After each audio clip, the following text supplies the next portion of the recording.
Hello, and a very warm welcome to the English Story Nook. We are so glad you are here to learn with us today. Today, we're diving into a story about the hidden side of our modern digital world. Get ready to discover what happens when a woman's smart devices and online accounts start behaving in strange and mysterious ways, making her feel like an unseen presence is watching her every move. Before we dive in, if you enjoy our stories and want to support what we do, please give this video a like, subscribe to the channel, and consider buying us a coffee. There's a link in the description below.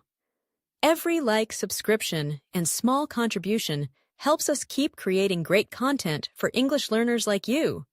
Let's get started. I was followed by silence.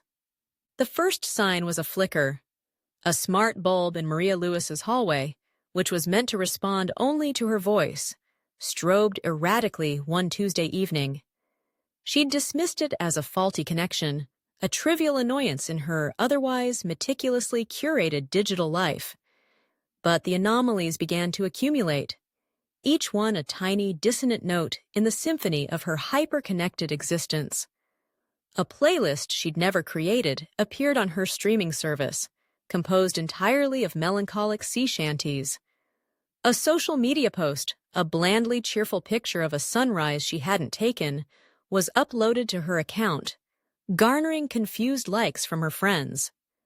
These were small things, easily explained away, yet they pricked at the edges of her composure, seeding a nascent disquietude in her mind. The true inciting incident, the one that shattered her complacency, arrived via a targeted ad. It was for a niche brand of artisanal coffee, the very one she and her friend Claire Nazim had been discussing in hushed, conspiratorial tones over a supposedly secure messaging app just hours earlier. The specificity was chilling. This wasn't the work of a clever algorithm. It felt like a violation, a surreptitious eavesdropper in the sacred space of private conversation. The digital world, once a tool, now felt like a cage whose bars were growing tighter. "You're being paranoid," Claire had said, swirling the dregs of her wine at their usual Friday night catch-up. "The tech is ubiquitous, Maria. It's designed to listen. You probably mentioned coffee out loud near your phone. It's just a glitch."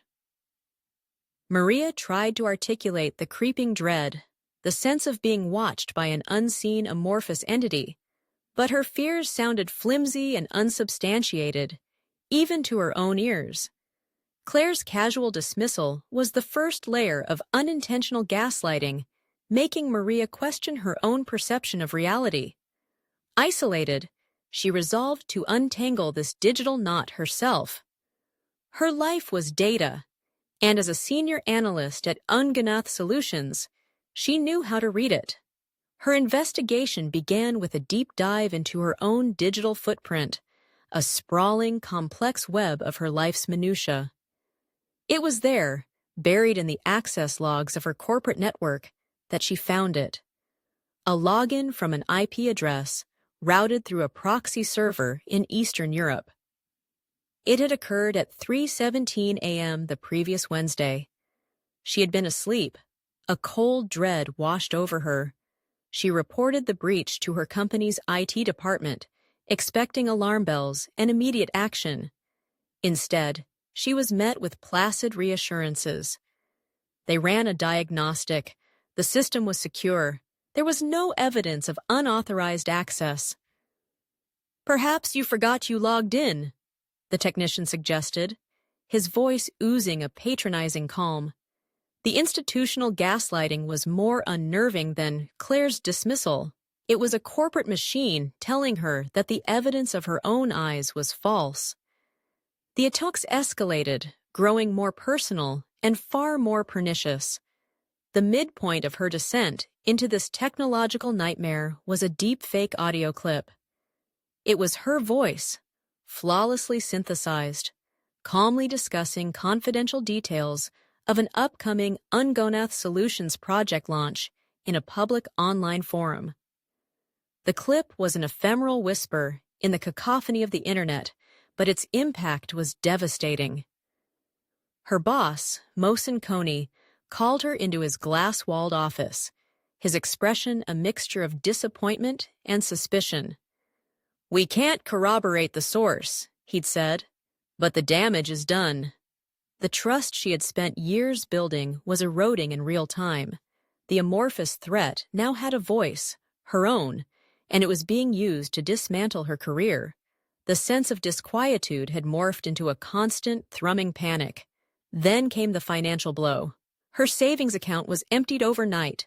The transaction history was wiped, leaving behind only a single, cryptic message in the memo field of a $0 transfer. Silence is a virtue. The police were sympathetic, but ultimately powerless, lost in the jurisdictional maze of cybercrime. The pernicious nature of her tormentor was undeniable. They sought not just to steal, but to erase. The digital silence where her life savings used to be was the loudest scream she had ever heard. This crisis was designed to break her, to exacerbate her isolation until she drowned in it. Desperate, Maria reached out to Tosif Ahmad, a university friend who had sidestepped the corporate ladder to become a freelance cybersecurity expert. He was a digital ghost, a master of the internet's dark alleys. She laid out the sequence of events, from the flickering bulb to the empty bank account, expecting the same look of incredulity she'd seen on every other face.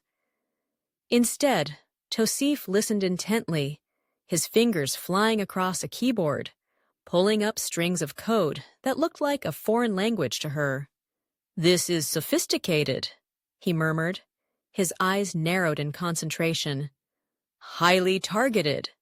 This isn't random." For the first time in weeks, someone believed her. Tosif's willingness to corroborate her experience was a lifeline. Tosif worked with a feverish intensity, tracing the digital breadcrumbs left by her tormentor.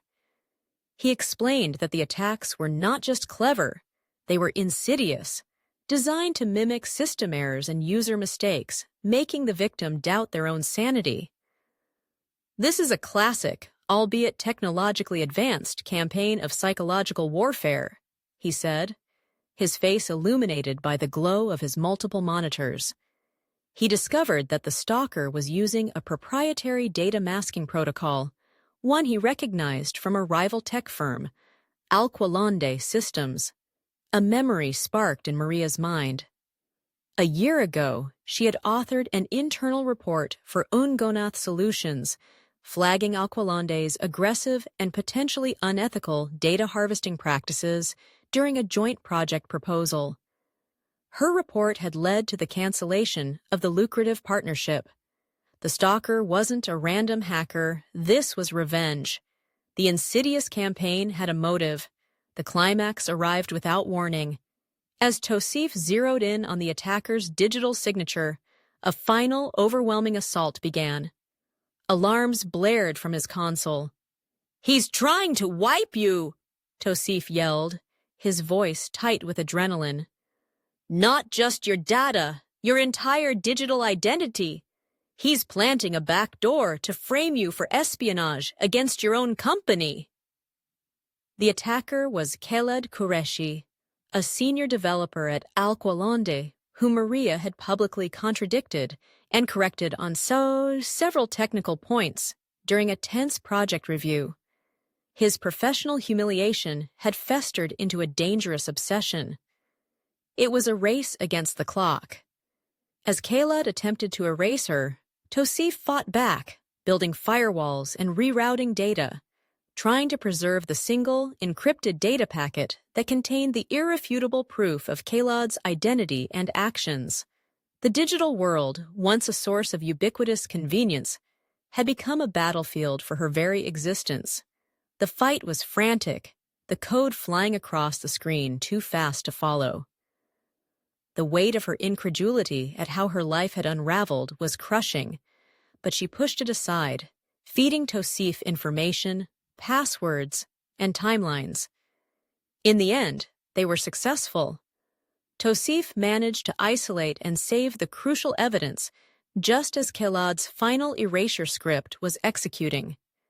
The proof was undeniable, a digital fingerprint left at the scene of a dozen crimes. Khalad Qureshi was arrested the next day, his surreptitious campaign of terror brought into the harsh light of day. The silence that had followed Maria was finally broken, replaced by the noise of legal proceedings and media inquiries. The process of rebuilding was slow and arduous. She had to reclaim her name, her reputation, and her finances. The experience had left an indelible scar, a deep-seated mistrust of the ephemeral and easily manipulated world of data. The ordeal served only to exacerbate her anxieties about modern privacy, leaving her with the chilling knowledge of how easily a life could be unwritten. That's the end of our story for today. It's a powerful reminder of how much technology is a part of our lives. We would love to hear from you in the comments. What do you think is the most important thing to remember when using technology every day? For more practice with the vocabulary from the story, be sure to check out the helpful resources in the description box below. Thank you for joining us at the English Story Nook. Keep practicing your English, stay curious, and we can't wait to see you in the next video. Happy learning and goodbye for now.